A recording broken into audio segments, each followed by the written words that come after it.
From Wondery, I'm Lindsay Graham, and this is American Scandal.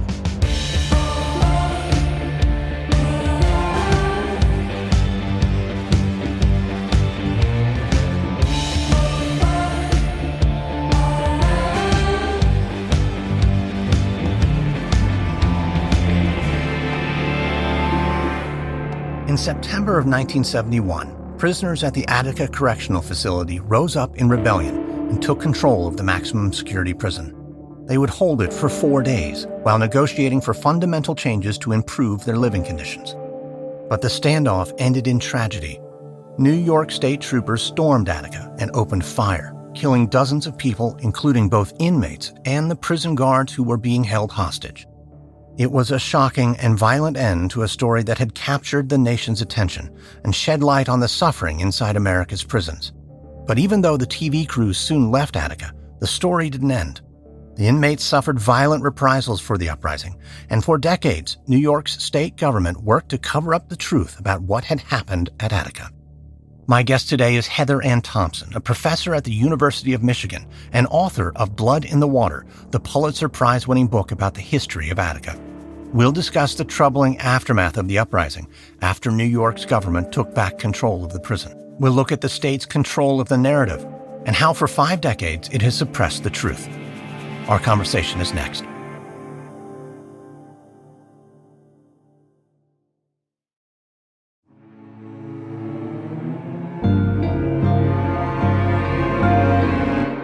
Heather Ann Thompson, welcome to American Scandal. So great to be here. In our series, we looked at the 4-day standoff at Attica, but also the chaotic siege that ended the standoff. We've told most of that story, but the siege itself was where things really went off the rails. So I wondered if we could focus on that day, those hours. And I was wondering if you could describe, as best you can, in detail, what happened when the New York State troopers stormed the prison. Wow. Well, it really kind of depends on from where you're sitting, what happened. For the men who woke up that morning, it was a cold, rainy, chilly morning, but it was a morning that was very much like all the others that had come before it. Every morning, they kind of expected that negotiations would continue. That morning, they had met at the gate with representatives from the Department of Corrections who had said the same thing that they said every morning, which is, it's time to release the hostages and surrender and let's give up. We're done now. And they said, no, we are not going to give up. We believe that negotiations should continue. And it was only after a few moments that it began to dawn that, things were not exactly quite the same. There was the catwalks above were largely clear. There was no troopers looking down on them with guns sighted as there had been on days before. And it was a little eerie because there had been no observers that had been there, and it was kind of weirdly quiet. And then they had seen a helicopter pass over, and for the first moment, there was a bit of elation because I think they thought that maybe Rockefeller was coming. A bit of a cheer goes up. Maybe he's going to come. Maybe he's going to finally endorse the idea that they could surrender when it was time without reprisals, without injury. And then it disappears, and then they get really, really scared. Prisoners are terrified. The hostages are terrified because they know in that moment that all of this is going to hinge on whether or not the state of New York, in fact, values their own state employees' lives and will resist the temptation to send their state troopers in with guns blazing. And of course, they can't resist that temptation. Was it a temptation or was it a plan? How did the state response, so violent and immediate, happen? Was it something that was deliberate? Well, of course, it is both. The deepest misconceptions that people had for many decades about Attica was that the state went in because they had no choice, because they had bargained in good faith, but in the 11th hour, they had no choice but to go in. And what we now know is that that is not true, and that they had in fact always planned on going in, and that the only reason they hadn't gone in earlier, frankly, was that the prisoners had invited these very high-profile observers in, including, U.S. congressmen, state senators, and it was the very presence of the media and those high-profile observers, and the fact that the world was watching that undoubtedly had stalled it for as long as it did. So yes, it was a plan.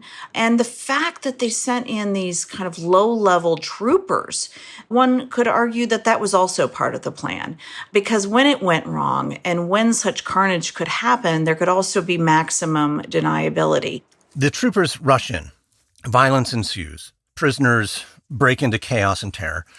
How long does it take the state to take back control of the prison after 4 days of standoff? Well, what's really remarkable is that the actual retaking of this facility is immediate.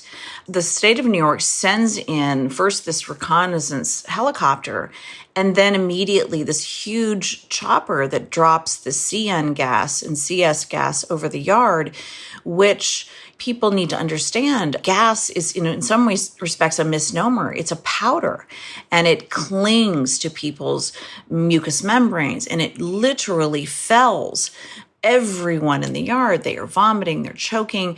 In many respects, order was taken the moment that gas was dropped.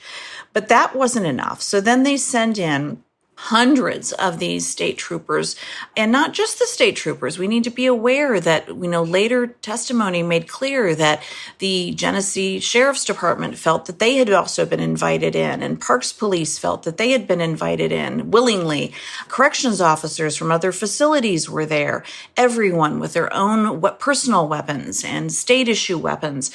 And in the first literally 15 minutes of this shooting spree, order is more than restored. People are on the ground. They are severely wounded. 128 men are shot, hostages and prisoners alike, some of them multiple times. Order is well restored.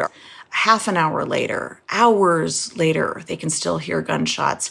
And we know that people are still being killed after order is restored. And we know that people are being tortured after order is restored.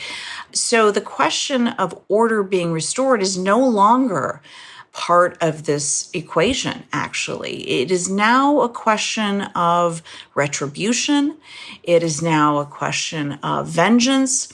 And what we really need to understand is that everybody on the scene knew that this would happen. And in fact, the governor himself was told that this was going to happen in no uncertain terms. He was told that this would be a massacre if he sent in these troopers, and his own advisors, including very highly ranked military advisors, General O'Hara, had said to him, if you send in this kind of an armed retaking, your own state employees will be killed.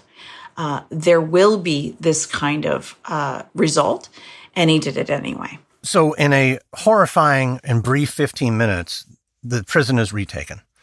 What did the public know about what was happening? Well, this is, again, the layer upon layer of tragedies of Attica, is that the public knows nothing. The public is actively lied to. The state officials stand out in front of the prison and they tell the American public, the world public, incidentally, because there are media there from, that are reporting effectively around the world, that something entirely different took place than what took place. They say that the prisoners are the ones who killed the hostages, which is not what happened. Not only did they kill the hostages, but they actively maimed one of the hostages. They killed some of the hostages prior even to the retaking and had buried them in the yard, things that just literally did not happen.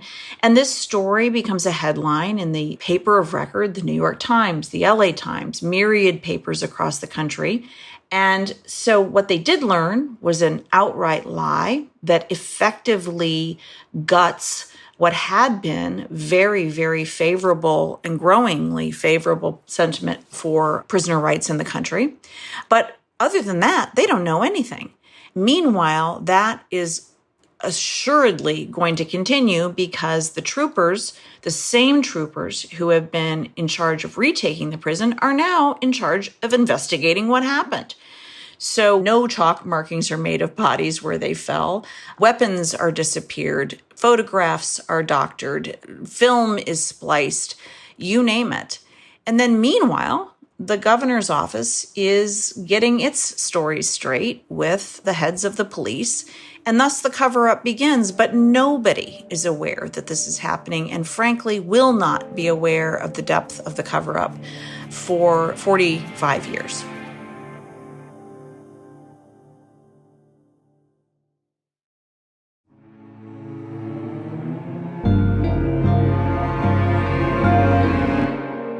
I'd like you to speculate a bit about why the media failed to dig into the story deeper. I mean, they were camped out. They knew that this was a fraught event and violence was possible. And then violence happened, but you indicate that they just swallowed the state story whole. What do you think about this incident separates the media's ability to be credulous than many others that we know that they are courageous and really take a deeper look into? Well, it's really not about even throwing the media under the bus, frankly. Think about the Pentagon Papers. Think about every courageous thing that journalists were doing at the time. This was a time of journalism, and thank God for journalists at the time. But the thing about reporting on prisons then and now is that you're talking about a narrative that this country swallowed from time immemorial, which is that if you commit a crime, you are less than human. And that particularly there has always been this association in this country between criminality and Blackness. And that there is something less than human about criminals. There's something less than human about Blackness, about all of this rolled together that's just kind of in ways that people don't even self-interrogate, that just seems to make sense to people when they hear about it. So you have a lot of white journalists who hear a story about Black prisoners slitting the throats of white hostages and worse yet, castrating one of them. And there is this kind of absolute believability that is, it is really appalling. One that we as writers, journalists, as white America are still today hardly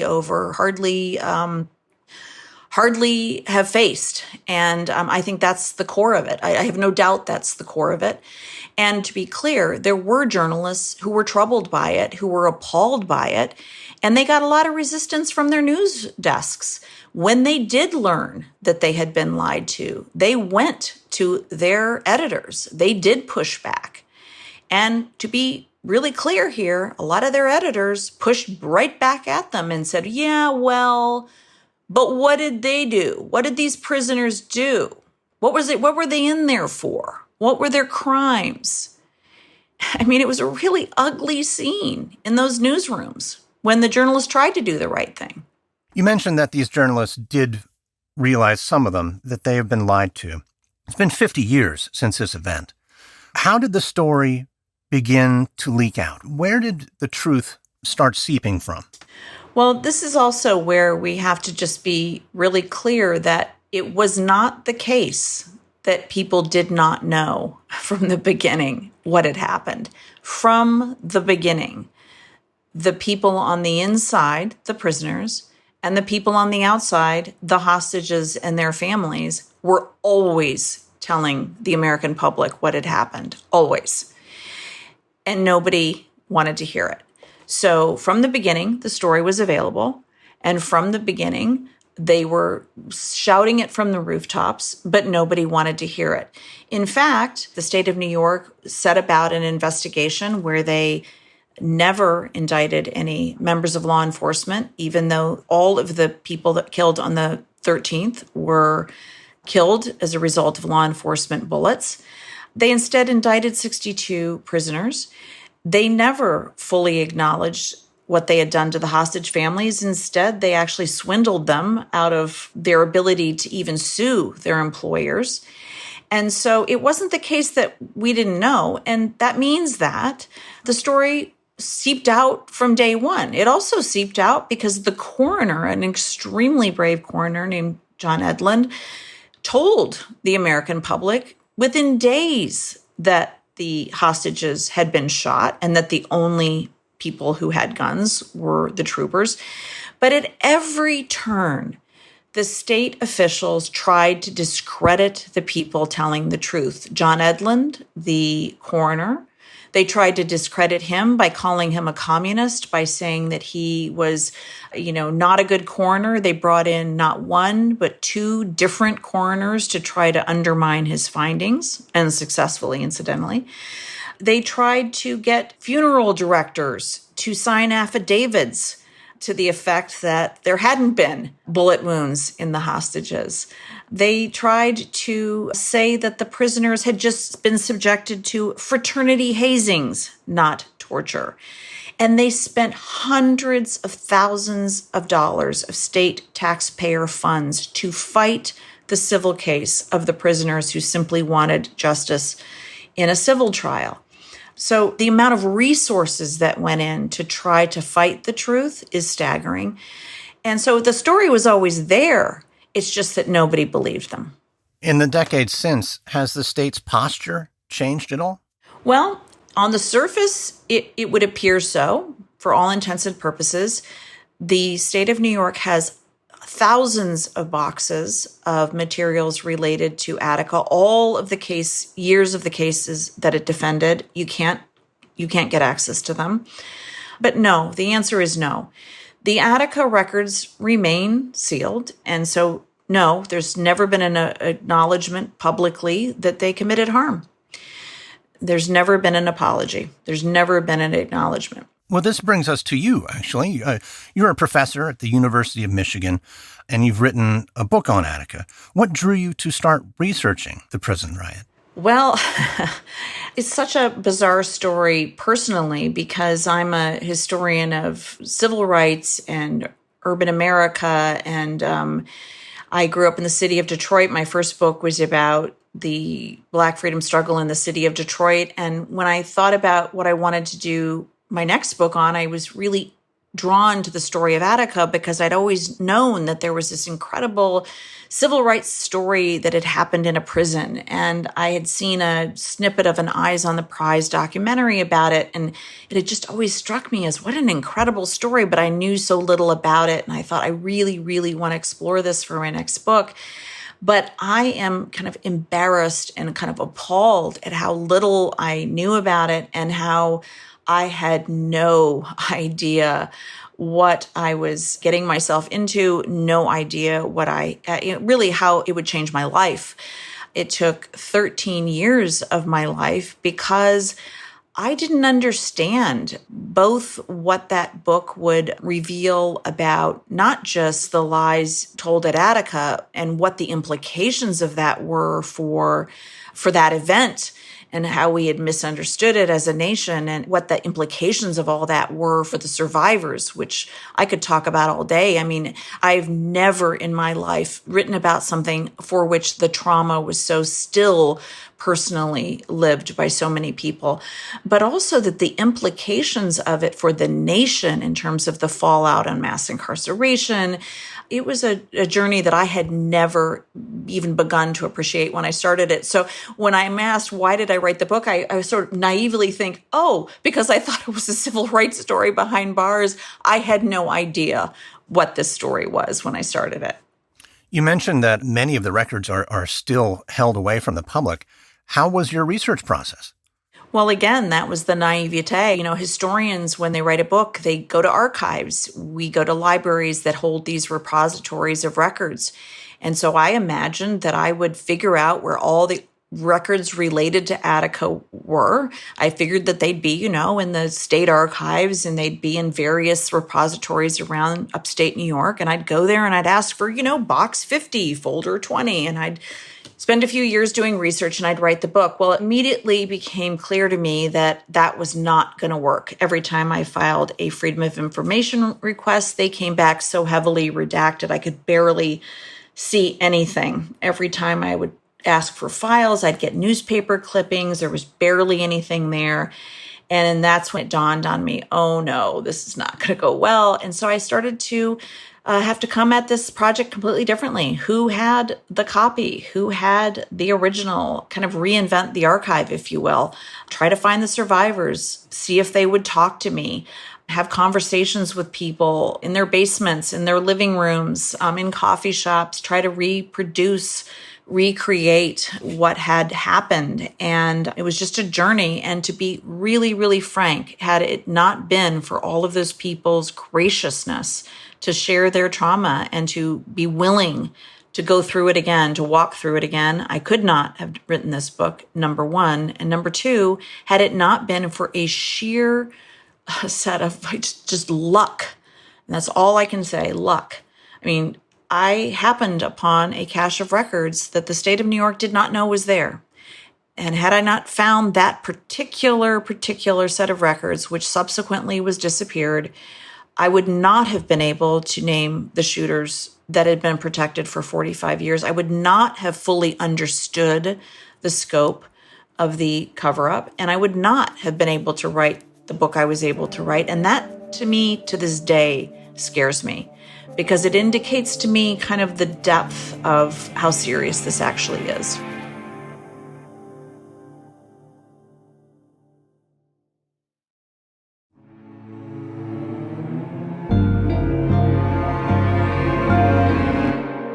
It's certainly imaginable that there might be some records that the state didn't know about, and that you were very lucky to have found them.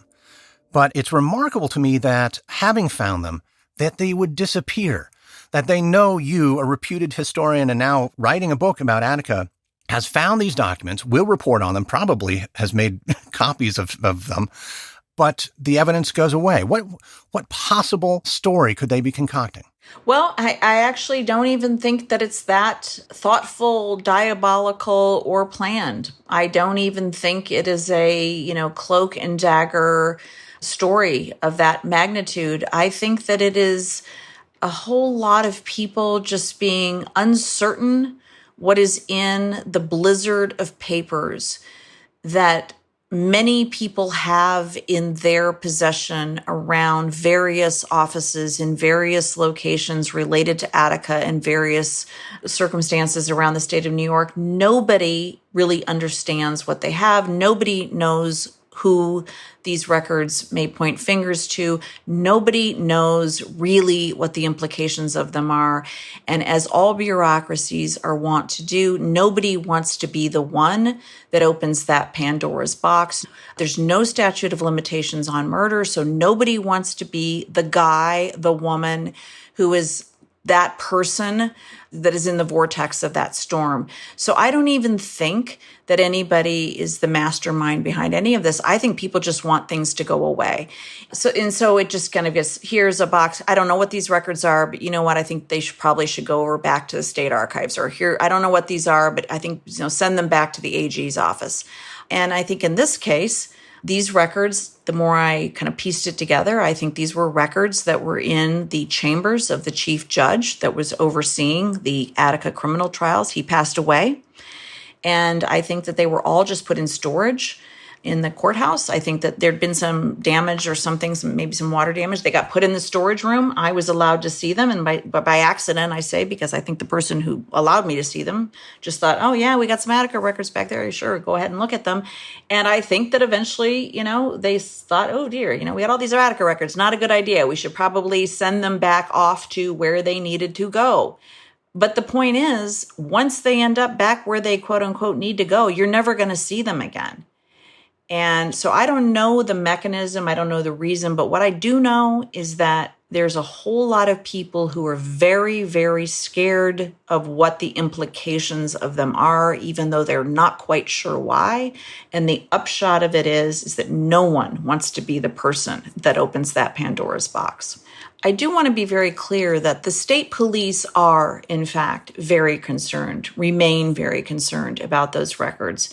And they do actively stand up and block any attempt to open the records, any attempt to unseal. There's something called the Meyer Report that actually investigated the Attica investigation. The state police union is actively always trying to block access to the Attica records. So I do think it is important to distinguish between what random clerks and records officers and indeed even elected officials in the state of New York, how they feel about opening the Attica records. I think many of them would be perfectly happy to do it. I think they're a little nervous about what the fallout might be for their career or what these records may in fact indicate. But I don't think that there's a high stakes anymore in keeping them closed for most people in the state of New York, elected official or otherwise. But I do think it's really important to understand that the New York State Police are still very, very actively invested in keeping those records sealed. And that should not be allowed because they were party to the trauma in that event at that time. And the state, as the representatives of all the people in the New York, including those who were incarcerated, should not bow simply to the wishes of the one party that committed the trauma there. So 50 years on, there is still something about the events at Attica that caused consternation for the state. What is it? What is the legacy of Attica for us now? Well, I think that one of the things that we need to remember about Attica is that it has a dual legacy. On the one hand, Attica's legacy is extraordinary repression. But on the other hand, the other legacy of Attica is this kind of certain knowledge that no matter how many people you put behind bars and no matter how you treat them, inevitably, when you put human beings behind bars, they are going to remain human beings, and they eventually and powerfully and inevitably will stand up and they will demand to be treated as human beings. And so today we are seeing that piece of it. Heather Ann Thompson, thank you so much for talking to me today on American Scandal. Thank you so much for having me. That was my conversation with Heather Ann Thompson, a professor at the University of Michigan and the Pulitzer Prize-winning author of Blood in the Water. Next on American Scandal. In the mid-2010s, Theranos was one of the hottest companies in Silicon Valley. Founded by the young entrepreneur Elizabeth Holmes, Theranos worked to pioneer a revolutionary technology for testing blood. Holmes was attempting to transform medicine, and seemingly overnight, she became a billionaire and a celebrity. But when a reporter began to dig around, he uncovered a series of lies that would threaten Holmes and her budding empire. From Wondery, this is episode 5 of the Attica prison uprising for American Scandal. American Scandal is hosted, edited, and executive produced by me, Lindsay Graham, for Airship. Audio editing by Molly Bach. Music by Lindsay Graham. Our senior producer is Gabe Riven. Executive producers are Stephanie Jens, Jenny Lauer-Beckman, and Hernan Lopez for Wondery.